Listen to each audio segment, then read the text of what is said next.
सदनमा कालो झण्डा देखाउने अवस्था नभएको कारणले आज सम्माननीय अध्यक्षज्यू मार्फत प्रधानमन्त्रीको कदमको विरुद्धमा यो सदन मार्फत मुलुकले थाहा पाओस् विरोधको हो यो कालो झण्डाको रूपमा मैले आज यो प्रस्तुत गरेको छु। सम्माननीय अध्यक्ष महोदय, झण्डाको रूपमा मैले आज सिम्बोलिक रूपमा यो सरकारको विरुद्धमा र प्रतिनिधि सभा विघटनको विरुद्धमा यो आवाज उठाइरहेको छु। चुच्चे नक्सा कहिलेदेखि खतम पारे?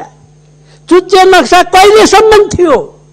महाकाली नदीलाई सिमाना बनाएर नेपालको नक्सा त्यो चुच्चो चाहिँ च्वाट्ट काट्ने को हो? कहिले? किन?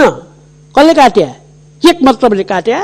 यो सबै कुराको रेकर्ड कहाँ छ? आज अतिक्रमित भूभागको विषय वार्ताको विषय बन्दैन, आज इपिजीको विषय वार्ताको विषय बन्दैन। एकपछि अर्को गरेर नेपालमा आन्तरिक मामला हस्तक्षेप भइराखेको छ, त्यो बारेमा प्रतिवादको विषय आउँदैन। बरु विदेशी हस्तक्षेप स्वीकार गर्ने मात्रै होइन, विदेशी हस्तक्षेप आमन्त्रण गरेर राष्ट्रिय स्वाधीनतालाई अत्यन्तै गम्भीर सङ्कटमा पुर्याउनु भएको छ। यो प्रश्न क्षम्य हुन सक्दैन। सीमा भन्दाखेरि राष्ट्रपतिले संविधान मिचेर संविधानलाई ध्वस्त पार्ने, लोकतन्त्रलाई ध्वस्त पार्ने निर्वाचनको कुरा गरिँदैछ। के निर्वाचन नै लोकतन्त्र हो? संविधानसम्म मात्र लोकतन्त्रको अभिन्न अङ्गको रूपमा निर्वाचन भयो भने लोकतन्त्र सुदृढ हुन्छ।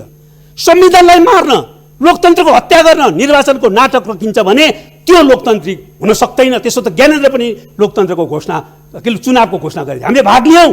यति थाहा हुँदाहुँदै पनि संविधान र लोकतन्त्रको हत्या गर्ने गरी निर्वाचनको कुरा गर्न सकिन्न। हामी निर्वाचनको पक्षमा छौँ, तर संविधान सम्मत ढङ्गले जब यो संसदीय अवधि पुरा गर्छ हामी चुनावमा जानेछौँ, सबैसँग प्रतिस्पर्धा गर्नेछौँ र नयाँ जनादेश लिएर सरकार बनाउनेछौँ। र पहिरो सरकारले लडाइदिया होइन, बढेमा वर्षा सरकारले बनाइदिया होइन, तर कोशी नदी, गण्डकी नदी, महाकाली नदीमा सन्धि गरेर अनावश्यक ढोका राखेर विदेशीसँग चाहिँ नि हारगुहार गर्दै बनाएका ती सन्धिहरूले नेपाल जलमग्न भयो, तराई खर्लप्पै डुब्यो।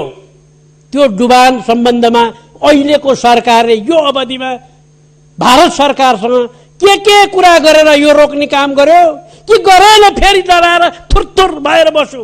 के गर्दैछ? यसको जवाब चाहियो। अध्यक्षज्यू सम्मानित राष्ट्रिय सभाको अभिभावकको ओहदामा हुनुहुन्छ, त्यसैले केपी ओलीलाई व्यक्तिगत रूपमा सहयोग गर्ने भूमिकाबाट मात्रै आफूलाई सोच्नु हुने छैन र राष्ट्रिय सभाको गरिमा र संविधान र लोकतन्त्रको रक्षाको पक्षमा आफूलाई उभ्याउनु हुनेछ भन्ने आशा र अपेक्षा पनि मैले गरेको छु, गर्न चाहन्छु। तर कता कता निरङ्कुशताको छिटा, अहिले प्रतिगमनको छिटा यही सदनभित्र पनि आउन थालेको महसुस भइराखेको छ। यही सदनमा मैले आधा घण्टा बोलेको छु श्रीमान सम्माननीय अध्यक्ष महोदय, तर आज 20 मिनट समय हुँदाहुँदै नदिने भनेर हुकुम जारी गरियो 15 मिनटको रूपमा। यो राष्ट्रिय सभाका पार्टीहरूको समझदारी गर्नु पर्दैन? पहिलाको परम्परालाई हेर्नु पर्दैन? त्यस कारणले यो चाहिँ कुण्ठित गर्ने दिशातिर गइँदैछ। त्यसो गर्नु कुनै पनि हालतमा उपयुक्त छैन। यसप्रति पनि म आपत्ति व्यक्त गर्न चाहन्छु। सम्माननीय अध्यक्षज्यू, हाम्रो पुर्खाहरूले, हाम्रा पूर्वजहरूले हामीलाई अरू सबै उपनिवेशको जातो मुनि पिसिदा पनि स्वतन्त्र देश दिनुभयो। हामीलाई यो भूभाग अत्यन्तै सुन्दर भूभाग दिनुभयो। हामीलाई हाम्रा आफ्ना मेहनत र परिश्रमको कारणले होइन, हाम्रा पुर्खाहरूले दिएको भूगोलको प्रकृति र उहाँहरूको योगदानको कारणले अन्तर्राष्ट्रिय रूपमा स्वतः पहिचान हुने, चाहे लुम्बिनीको देश होस्, बुद्धको देश होस्, सगरमाथाका देश होस्, वा चाहिँ पशुपतिनाथको देश होस्, जनकपुरको देश होस्, अन्तर्राष्ट्रिय पहिचान स्थापित गर्ने भूभाग दिनुभयो। र हामीलाई विकासको सम्भावनाको हिसाबले पनि अत्यन्तै अपुल सम्भावनाको आधार सहितको देश दिनुभयो, जहाँ जलस्रोत, कृषि, पर्यटन, जडीबुटी र मानव संसाधन एकैपटक छ। त्यस्तो देश विरासतमा दिएर हामीलाई आधुनिक नेपालका नेपालीहरूको समक्ष एउटा अभिभारा दिनुभयो हाम्रा पुर्खाहरूले कि यो देशको राष्ट्रिय सार्वभौमिकता, भौगोलिक अखण्डता, स्वाधीनता, राष्ट्रिय हितको रक्षा गर र आन्तरिक राष्ट्रिय एकता सुदृढ गर है। दोस्रो, समयको आवश्यकता अनुसार नेपालमा लोकतान्त्रिक प्रणाली स्थापित गरेर जनतालाई बलियो बनाऊ, जनतालाई अधिकार सम्पन्न बनाऊ। र तेस्रो, जनताको जीवन परिवर्तन गर र सामाजिक आर्थिक रूपान्तरण गर समृद्ध र विकसित देश बनाऊ। यो अभिभारा हाम्रो थियो। यो अभिभारा पुरा गर्नकै निम्ति नेपाली जनताले 6 दशकभन्दा बढी सङ्घर्ष गरे र नेपालमा लोकतन्त्रको स्थापित गरियो। राजनीतिक प्रणालीको रूपमा सङ्घीय लोकतान्त्रिक गणतन्त्र र यसको लोकतन्त्रको सार्थत्वको रूपमा समाजवादमुख समावेशी लोकतन्त्र स्थापित गरियो र त्यसलाई नयाँ संविधानमा संस्थागत गरियो। त्यो नयाँ संविधानमा संस्थागत गरिसकेपछि हामीले त्यही अभिभारा पुरा गर्न संविधान कार्यान्वयनको प्रक्रिया अगाडि बढायौँ र त्यो संविधान कार्यान्वयनको प्रक्रियामा नै नेपाली जनताले हाम्रो पार्टीलाई जनादेश दियो र त्यो जनादेश अनुसार केपी ओली प्रधानमन्त्री हुनुभयो र हामीले सरकार चलायौँ। हाम्रो निश्चित कार्यभार थियो।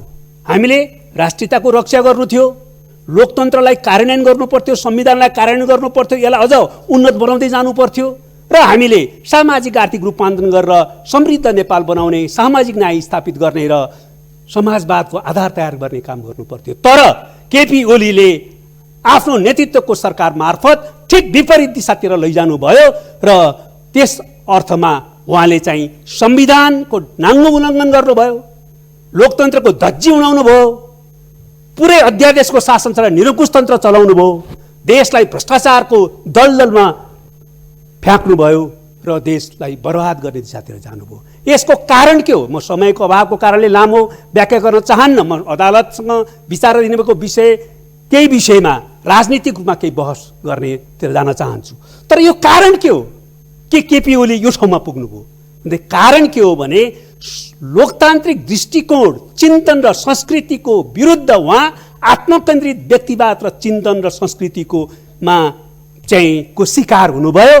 त्यसको कारणबाट आफ्नो व्यक्तिगत महत्त्वाकांक्षा, स्वार्थ र सत्ता लिप्साको निम्ति संविधान र लोकतन्त्रलाई ध्वंस पार्ने दिशातिर उद्धत हुनुभयो। संविधान गए जाओस्, लोकतन्त्र गए जाओस्, मेरो पद चाहिँ छोड्नुहुन्न मैले भन्ने दिशातिर उहाँ जानुभयो। त्यति मात्रै होइन, संविधान र लोकतन्त्र मात्रै होइन, पार्टी र कम्युनिस्ट आन्दोलन पनि सिद्धियोस्, तर मेरो पद चाहिँ छोड्दिन भनेर उहाँले कम्युनिस्ट आन्दोलनमाथि विसर्जनवादी प्रहार गर्नुभयो र एकैपटक प्रतिगामी प्रहार र विसर्जनवादी प्रहार गर्नुभयो र देश अहिले अत्यन्तै सङ्कटपूर्ण अवस्थाबाट गुजिरहेको छ।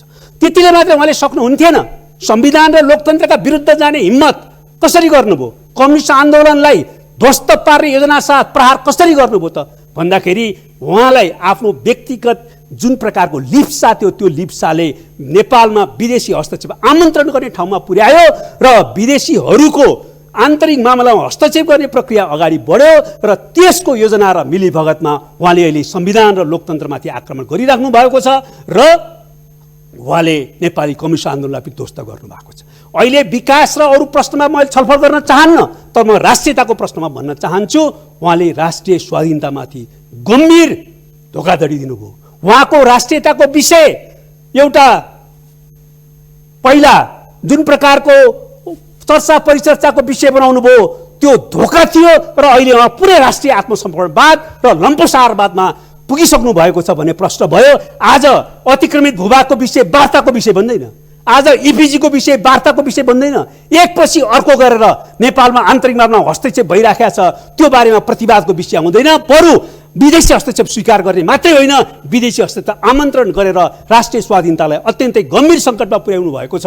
यो प्रश्न क्षम्य हुन सक्दैन सम्माननीय अध्यक्ष। र साथसाथै विकासको बारेमा पुरै समाजवादको आधार त पुरै छोड्नुहोस्, नवउदारवाद र यो प्रकारको चाहिँ जुन एउटा भ्रष्टीकरण दलाल पुँजीवादको चारित्रीकरणको दिशातिर, त्यसको एउटा विकासको दिशातिर गइराख्नु भएको छ। त्यसले विकासका सम्भावनाहरू धुलाधुला बनाएका छन्, नयाँ जीवन पाउने सपनाहरू धुलाधुला भएका छन्। र यो स्थितिमा मुख्य प्रश्न भने राष्ट्रियताको रक्षा गर्न पनि, विकासको दिशातिर अगाडि जान पनि लोकतन्त्रको रक्षा हुनुपर्छ, संविधानको रक्षा हुनुपर्छ।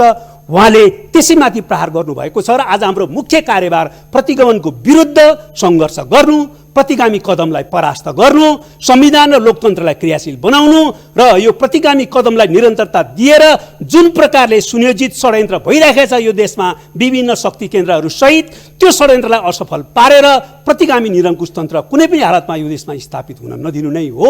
यसको दिशातिर जानको निम्ति नै हामी अहिले राजनीतिक र कानुनी सङ्घर्ष गरिराखेका छौँ।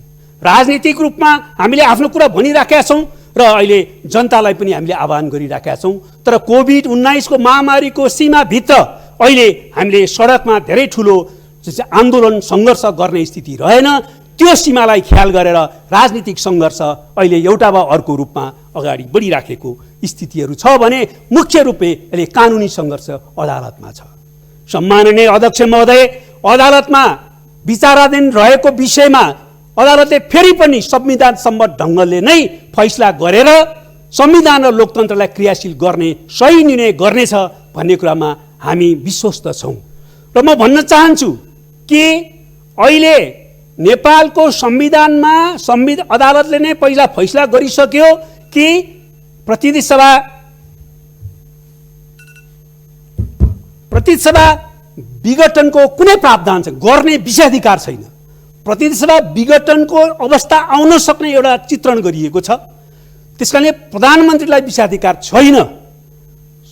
संविधानको 76 को सबै धाराको प्रक्रिया गुज्रेर अगाडि बढ्दा पनि संसदले सरकार दिन सकेन भनेर स्वतः संविधान प्रतिनिधि सभा विघटन हुने र त्यो प्रतिनिधि सभा विघटनलाई औपचारिकता दिन त्यतिखेर बाध्यकारी रूपमा त्यतिखेरको काम चलाउ प्रधानमन्त्रीले विघटनको सिफारिस गर्न पर्ने व्यवस्था मात्रै छ। यो कुरा अदालतको पहिलेको फैसलाले स्पष्ट गरिसकेपछि आज अब संविधानको सारा धाराहरूको 76 को सबै प्रावधानहरूको प्रक्रिया पूरा गरियो र विघटन हुने अवस्था आयो भन्ने सिर्जना गर्दै अहिले फेरि असंवैधानिक रूपमा प्रतिनिधि सभा विघटन गरिएको छ। यहाँ प्रश्न छ के संविधानको 76 को सम्पूर्ण प्रावधानहरू सम्पूर्ण उपधाराहरू क्रियान्वयनको प्रक्रिया समाप्त भएको हो त्यसपछि विघटनको अवस्था आएको हो? होइन। दोस्रो प्रश्न छ 76(5) कुन कारणले संविधानमा राखियो? सम्माननीय अध्यक्षज्यू, वास्तवमा 76(5) को प्रक्रिया नेपालमा विशिष्ट ढङ्गले राखिएको छ। त्यो 76(2) होइन, म प्रश्न पार्न चाहन्छु। 76(2) हुँदो हो त त्यो राखिन्थेन। 1, 2 76(2) नै पुनः एकपटक अन्तिम अवसरको रूपमा यसलाई प्रयोग गरिनेछ भनेर राखिन्थ्यो। त्यसैले 76(2) नै 76(5) हो भनेर व्याख्या गर्नु संविधानलाई विकृत पार्नु हो। त्यसकारणले त्यो स्थिति होइन। 76(5) अन्तिम अवसरको रूपमा सांसदहरूले नै संसद बचाउन र सरकार बनाउनका निम्ति प्रयोग गर्ने धारा हो, जहाँ सांसदहरूले स्वतन्त्र ढङ्गले भूमिका खेल्छन् र होइप लाग्दैन। नत्र भए 76(5) को त्यो औचित्य हुँदैन थियो। राजनीतिक रूपमा हामी बहस गर्न सक्छौँ हाम्रो प्रणालीमा 76(5) को धारा उपयुक्त छ कि छैन भनेर, तर त्यो निर्णय त्यसको आधारमा हुँदैन। निर्णय संविधानमा के प्रावधान छ, कुन उद्देश्यले संविधानमा त्यो प्रावधान राखियो भन्ने आधारमा हुन्छ। त्यसरी हेर्दा कुनै पनि कोणबाट 76(5) को प्रक्रिया चाहिँ पुरा गर्ने प्रक्रियामा नगइकन त्यो चाहिँ राष्ट्रपतिको उसमा प्रधानमन्त्रीले संसद विघटन गर्न प्रतिनिधि सभा विघटन सक्दैन। जहाँसम्म राष्ट्रपतिलाई त्यसो गर्ने अधिकार छ कि छैन भन्ने कुरा हो, राष्ट्रपतिलाई यो संविधानले संवैधानिक र अलङ्कारिक राष्ट्रपतिको रूपमा ओहदा दिएको छ, भूमिका दिएको छ। राष्ट्रपतिले स्वविवेक प्रयोग गर्न पाउँदैनन्। राष्ट्रपतिले स्वविवेक प्रयोग गर्ने अर्थ लगाउने हो भने के धारा 76(2) र 76(5) चाहिँ राष्ट्रपतिले जसलाई मन लाग्छ उसलाई प्रधानमन्त्री बनाइदियो भन्न मिल्छ? त्यही गर्न राखिएको हो। त्यहाँ त आधार दिएपछि राष्ट्रपतिले गर्नै पर्ने भाव त्यसमा अन्तर्निहित छ। त्यसकारणले राष्ट्रपतिले स्वेच्छाले जसलाई प्रधानमन्त्री बनाउन लागे बनाइदिने, बनाउन मन नलागे नबनाउने भन्न पाउँदैन। दोस्रो कुरो, राष्ट्रपतिमाथि परमादेश लागू हुन सक्छ कि सक्दैन भन्दाखेरि राष्ट्रपतिले संविधान मिचेर संविधानलाई ध्वस्त पार्ने, लोकतन्त्रलाई ध्वस्त पार्ने काममा मिलीभगत गर्छन् भने राष्ट्रपतिको असंवैधानिक कामलाई सच्याउन मिल्छ। त्यो सच्याउने दिशातिर परमादेश जान मिल्छ। त्यसरी हामी के अपेक्षा गर्छौँ भने यो अवस्थामा राष्ट्रपतिले गरेको र मूलतः प्रधानमन्त्रीले गरेको असंवैधानिक कामलाई सच्याएर संविधान सम्बद्ध ढङ्गले देशलाई अगाडि बढाउने, प्रतिनिधि सभा पुनर्स्थापित गर्ने र नयाँ सरकार बन्ने दिशातिर देश अदालतको फैसलाबाट जानेछ भन्ने कुरा हामी विश्वस्त छौँ। म एउटा कुरा अर्को पनि भन्न चाहन्छु। निर्वाचनको कुरा गरिँदैछ। के निर्वाचन नै लोकतन्त्र हो? संविधान सम्मत र लोकतन्त्रको अभिन्न अङ्गको रूपमा निर्वाचन भयो भने लोकतन्त्र सुदृढ हुन्छ। संविधानलाई मार्न, लोकतन्त्रको हत्या गर्न निर्वाचनको नाटक रोकिन्छ भने त्यो लोकतान्त्रिक हुन सक्दैन। त्यसो त ज्ञानेन्द्र पनि लोकतन्त्रको घोषणा, चुनावको घोषणा गरे, हामीले भाग लियौँ।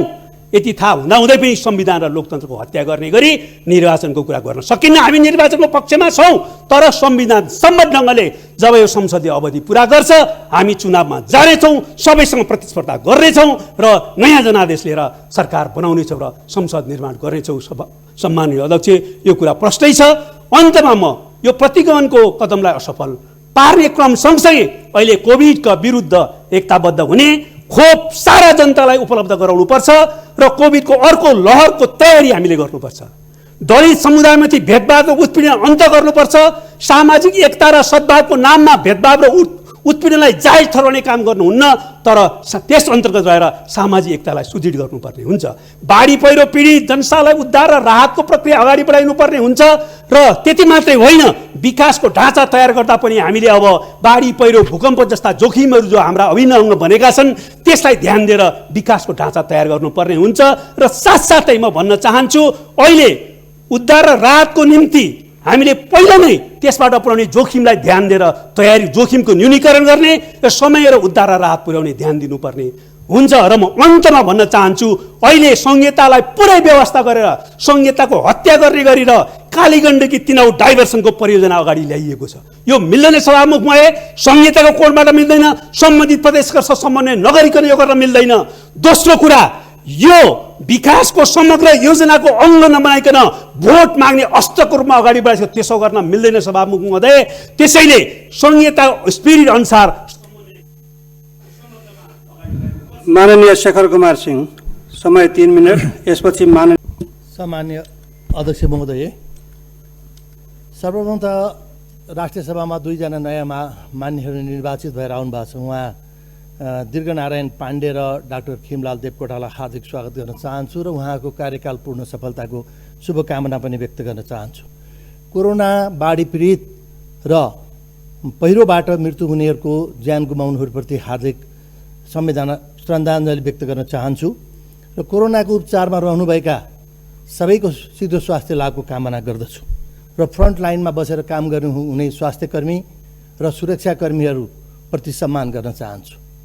सामान्य अध्यक्ष महोदय, प्रधानमन्त्री केपी शर्मा ओली राजनीतिक रूपमा, नैतिक रूपमा, आर्थिक रूपमा र मानवीय रूपमा असफल भइसकेको हुनुहुन्छ। उहाँले प्रतिनिधि सभालाई 2 पल्ट विघटन गरिसक्नुभयो।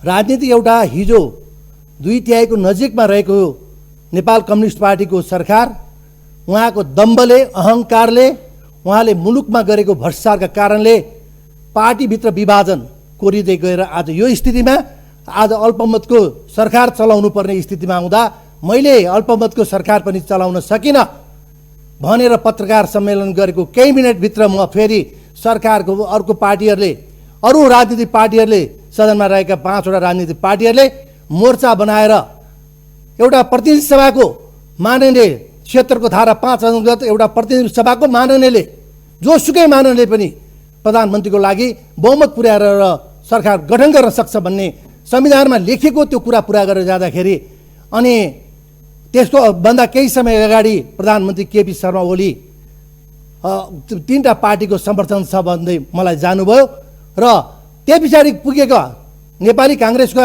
सभापति, संसद दलका नेता शेरबहादुर देउवा, माधव नेपाल, पुष्पकमल दाहाल प्रचण्ड, उपेन्द्र यादव र जनमोर्चाका नेता माननीय जानुभयो। यसरी जाँदाखेरि उहाँ त उहाँको हस्ताक्षर लिएर राष्ट्रपतिकोमा पुग्ने प्रधानमन्त्री कृत्य गर्ने कि स्वयं त्यहाँ माधव नेपालदेखि लिएर उपेन्द्र यादव उपस्थित हुनुहुन्छ, उहाँहरूको चाहिँ हस्ताक्षर कृत्य भयो भनेर नेपाल कम्युनिस्ट पार्टी एमालेका नेताहरू कुर्लिँदै हुनुहुन्छ। आज यो कुरा जरुरी छ आज यो गर्नुपर्ने, किनभने आज संसद दोस्रो पल्ट विघटन भएको छ। सारा मुलुक संसार हाँसिरहेको छ। अस्ति माननीय एकजना माननीय दिनानाथ शर्माले भन्नुभयो अब गिनिज बुकमा नाम मात्र लेख्न बाँकी छ हाम्रो प्रधानमन्त्री केपी शर्मा ओलीको। यो खालको कदम चाल्दै जाँदाखेरि उहाँको हाइट, उचाइ बढेको छ कि आज घटेको छ? घटेको छ त मैले महसुस गरेको छु सामान्य अध्यक्ष महोदय। र राजनीतिमा उहाँ असफल भइसक्नु, नैतिक रूपमा त झन् कुरै नगर्नु। यो संसदको विघटन, पटक पटक विघटन गर्ने, राति मध्यराति 12 बजे 1 बजे क्याबिनेट बसेर त्यसमा चाहिँ पनि महिला राष्ट्रपति भएको सुतेको बेलामा उठाएर ढकढक गरेर ढोका ढकढक गरेर उठाएर अनि प्रतिनिधि सभा विघटन गर्नु, यो कतिको संवैधानिक कुरा हो? बिहान उज्यालो हुँदैन थियो, बिहान उज्यालो हुने बाटो थिएन। त्यसकारण सम्माननीय अध्यक्ष महोदय, नैतिकता गुमाइसकेको प्रधानमन्त्री मैले यसकारण पनि भनेको हुँ। त्यसकारण पनि आर्थिक रूपले जताततै करप्सनको कुरा छ, भ्रष्टाचारको कुरा छ। आज उहाँकै क्याबिनेटमा, योभन्दा अगाडिको क्याबिनेटमा हृदय त्रिपाठी स्वास्थ्य मन्त्री हुनुहुन्थ्यो। उहाँले नै भन्नुभएको थियो सार्वजनिक रूपमा एउटा भ्याक्सिनको $4 पर्छ, $4 पर्छ एउटा भ्याक्सिनको भन्नुभएको थियो। अहिले चाइनाबाट ल्याउन लागेको भ्याक्सिनको $14 भन्ने सुनिँदैछ। यसको पारदर्शिता हुनु पर्यो, यो सदनले जानकारी पाउनु पर्यो कतिमा किनेको हो र जतिमा किनेको हो त्यसको पारदर्शिता हुनु पर्यो। हिजो एउटा स्वास्थ्य मन्त्रीले $4 भन्नु, आज $14 कहाँ खेल गरियो। हिजो कोरोना टेस्टको स्वास्थ्य सामग्री ल्याउँदाखेरि त्यसरी नै भ्रष्टाचार अरबौँ रुपियाँ भ्रष्टाचार गरिएको छ। यो सदनमा कुराहरू उठेको छ, प्रतिनिधि सभामा कुरा उठेको छ सम्माननीय अध्यक्ष महोदय। त्यसकारण पनि उहाँ नै आर्थिक रूपले पनि र मानवीय दृष्टिकोणले त मान्छेलाई कोरोना लागेको छ, मृत्युको शय्यामा छ, भेन्टिलेटर पाइरहेको छैन, अक्सिजन पाइरहेको छैन, उहाँ बेसार खानको लागि तातो पानी खानलाई आग्रह गर्नुहुन्थ्यो।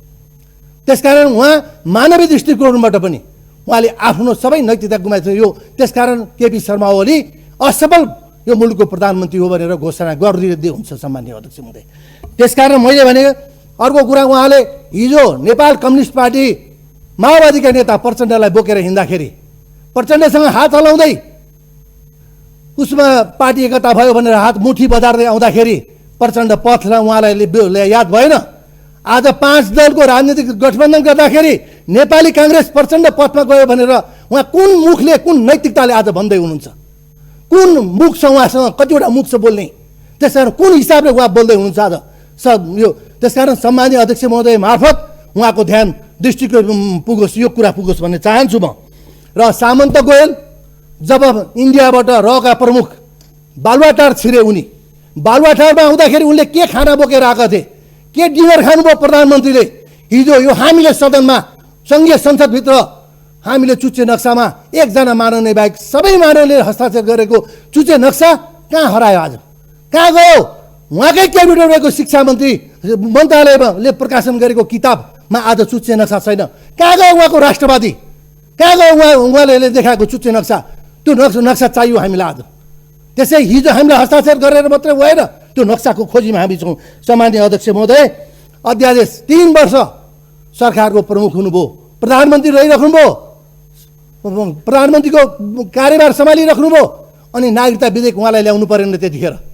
जब राजनीतिकमा लेनदेनको हिसाबको रूप चलो मधेसको पार्टीहरूसँग, जसपासँग, अनि जब विवादितको कुरा गयो अनि सरकारमा लानको लागि नागरिकताको मुद्दालाई लिएर, नागरिकताको मुद्दा हामीले तपाईँको भने अध्यादेश मार्फत मुलुक चलाउने, अनि विघटन गरेको भोलिपल्ट अध्यादेश प्रतिपल्ट अध्यादेश ल्याउने, त्यो कुराको कार्यशैलीको म गौर भर्त्सना गर्न चाहन्छु। स्वयं स्वेच्छाचारी ढङ्गले हिँड्नुभयो र पटक पटक उहाँले संसद विघटन गर्नुभयो।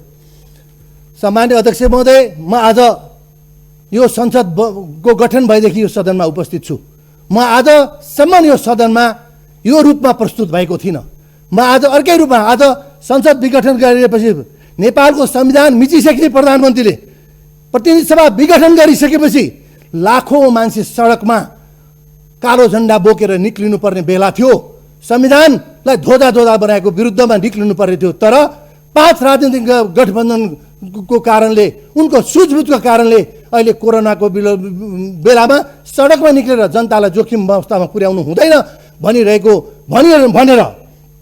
गरिरहेको अवस्थामा आज म यो सदनमा मैले कुनै दिन पनि आफू टोपी लाएँ होला, अरू चिज लाएँ होला, आज म क्याप लाएर प्रवेश गरेको छु। सदनमा कालो झन्डा देखाउने अवस्था नभएको कारणले आज सम्माननीय अध्यक्षज्यू मार्फत प्रधानमन्त्रीको कदमको विरुद्धमा यो सदन मार्फत मुलुकले थाहा पाओस् विरोधको सहयोग हो, यो कालो झन्डाको रूपमा मैले आज यो प्रस्तुत गरेको छु सम्माननीय अध्यक्ष महोदय। त्यसकारण मैले सुन्दरहरेचा नगरपालिका र मोरङमा बस्दा पनि यो क्याप मैले आजसम्म लगाएको थिइनँ। म गेटअप परिवर्तन गरेर आएको यो झन्डाको रूपमा मैले आज सिम्बोलिक रूपमा यो सरकारको विरुद्धमा र प्रतिनिधि सभा विघटनको विरुद्धमा यो आवाज उठाइरहेको छु सम्माननीय अध्यक्ष महोदय। धन्यवाद। जय नेपाल। नम्बर 1, संसदले मात्र कानुन बनाउने संसदीय व्यवस्थाको अभ्यास हो। अरू कसैले कानुन बनाउन सक्दैन, संसदले मात्रै बनाउने। तर कहिलेकाहीँ संसदले भ्याएन भने, संसदले कयौं कुरा प्रश्न पार्न सकेन भने, संसदले कयौं कुरा फेरि पछि बुझ्नुपर्ने भयो भने यसका निम्ति संसदले प्रत्यायोजन गर्छ सरकारलाई, निकायहरूलाई, कानुन बनाउनेका निकायलाई, संवैधानिक अङ्गहरूलाई र सर्वोच्च अदालतलाई।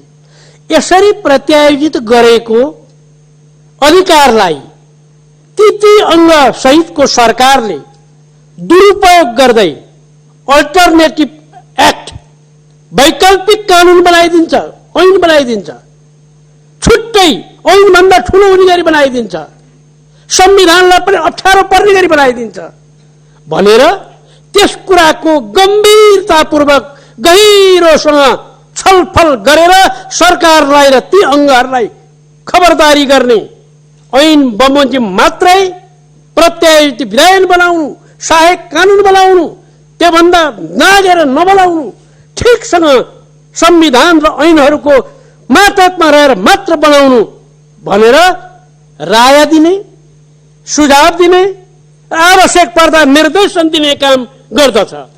यही अन्तर्गत अर्को पनि यसको काम छ, त्यो हो सरकारी आश्वासन समेत। सरकारी आश्वासन भनेको सरकारले संसदमा बोलेर वा लेखेर यो काम गर्छु भनेर कबुल गरेको वा आश्वासन दिएका कुरा गर्यो कि गरेन, कसरी गर्यो, कति गर्यो, कहाँ गर्यो, बोलेको जति कुरा पुर्यायो कि पुर्याएन, त्यो काम प्रति थालनी गर्यो कि गरेन, यो प्रकारको मसिनोसँग हेरेर सरकारलाई यस्तो भनेको थियो फलानु मितिमा, अहिले त्यो काम किन नगरे, के हेरेर बस्या भनेर सचेत गराउने काम सरकारी आश्वासनको काम हो। तेस्रो काम, हाम्रो देशमा हामी बाँचेको बेलामा हाम्रा पुर्खाले र हामी अहिले गरिरहेका राष्ट्रिय महत्त्वका दस्तावेजहरू कहाँ राखेका छ, कसरी राखेका छ, कसले राखेका छ, संरक्षित छ कि छैन, सङ्कलित गरेर राखेका छ कि छैन, ती कागजहरूलाई खोजेको बेलामा ठ्याक्क फेला पर्ने गरी सुरक्षित तरिकाले राखेका छ कि छैन, अभिलेख बनाइएको छ कि छैन, अभिलेखालयमा पेश गरेको छ कि छैन, कानुन बमोजिमको 25 वर्ष लागेका डकुमेन्टहरू, लिखतहरू पेश गरेका छ कि छैन, सन्धि महासन्धिहरू, देशका ठुला त्यो पुराना अहिले सबै प्रकारका नक्साहरू, चुच्चे नक्सा कहिलेदेखि खतम पारे, चुच्चे नक्सा कहिलेसम्म थियो, महाकाली नदीलाई सिमाना बनाएर नेपालको नक्सा त्यो चुच्चो चाहिँ च्वाट्ट काट्ने को हो, कहिले, किन, कसले काट्या, के मतलबले काट्या, यो सबै कुराको रेकर्ड कहाँ छ, पहिला कहिले थियो, बिता कहिले काट्यो, अहिले कहिले बनायो, के कारणले बनायो, कसका कारणले बनायो, बनाउनु पर्ने कारण के थियो, चट्ट देखिने गरी भावी नेपाली छोरा छोरीहरूले, भावी पुस्ताहरूले ठ्याक्क बुझ्न सक्ने गरी सन्धिहरू कहाँ छन्, महासन्धिहरू कहाँ छन्, सुगौली सन्धि कहाँ छ,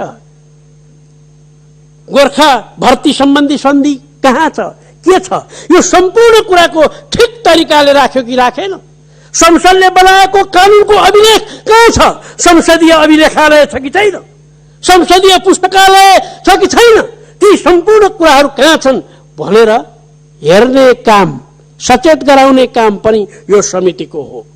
त्यसकारणले यो समितिले गरेको काम मसिनो छ, गहिरो छ, राष्ट्रिय महत्त्वको छ, लोकतन्त्रको निम्ति अपरिहार्य छ।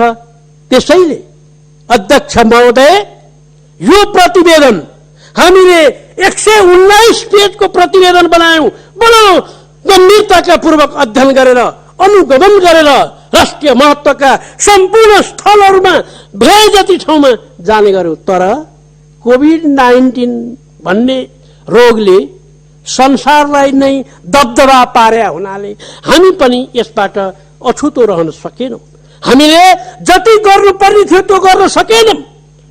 संसदको अधिवेशन भएन, संसद प्रतिनिधि सभा विघटन भयो, त्यति मात्र होइन, राजनीतिक अस्थिरता भयो, त्यति मात्र नपुगेर अहिले फेरि चाहिँ नि तेस्रो लहरको कोभिड-19 आउँछ भनेर हल्ला इत्यादिका कारण समेतले काममा प्रतिकूल प्रभाव पर्यो। अध्यक्ष महोदय, त्यसो भएको हुनाले राम्रोसँग काम गर्न जति सक्नुपर्ने थियो त्यति गरिएन।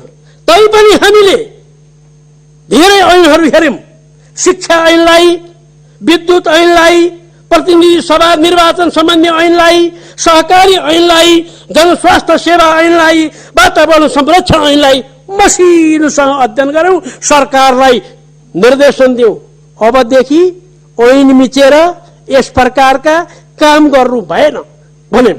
यसै गरेर हामीले रानी जमारा कुलरिया सिंचाई आयोजना हुलाकी राजमार्गका केही अंशहरू सिक्टा सिंचाई आयोजना भेरी बबई डाइभर्सन बहुउद्देश्य आयोजनालाई फलगत रूपमा नै अध्ययन र अवलोकन गरेर राय दिएका छौं।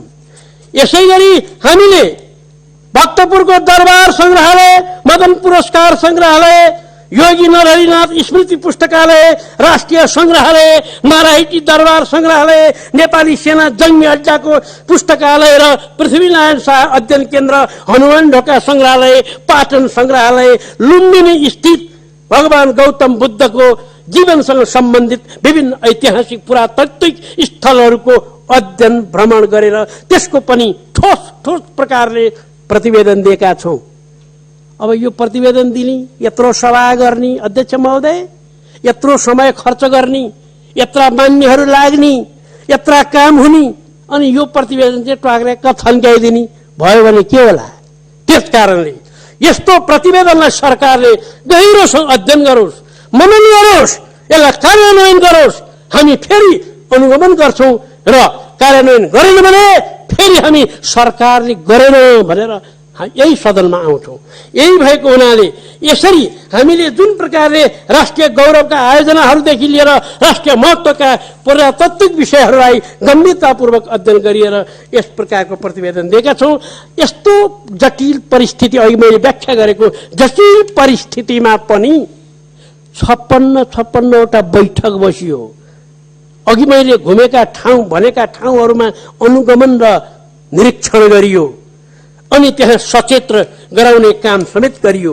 यी सबै काम गर्नको निम्ति हामीलाई धेरै मद्दत गर्नुहुने हाम्रा सम्माननीय अध्यक्षज्यू, उपाध्यक्षज्यू, मन्त्री, मन्त्रालयका पदाधिकारीले पनि सहयोग गरेका छन्। समितिका महत्त्वपूर्ण मान्य सदस्यज्यूहरूले एकदम सक्रियताका पूर्वक काम गर्नुभएको छ। संघीय संसदको महासचिव, सचिव लगायतका कार्य सबै कर्मचारीहरू, सरकारवालाहरू, सहयोगीहरू, सञ्चारकर्मीहरू यी सबैले महत्त्वपूर्ण सहयोग गरेको हुनाले उहाँहरू सबैलाई धन्यवाद दिँदै राष्ट्रिय सभा नियमावली 2075 को नियम 153 र नियम 159 बमोजिम दोस्रो वार्षिक प्रतिवेदन सभा समक्ष प्रस्तुत गर्दछु। धन्यवाद।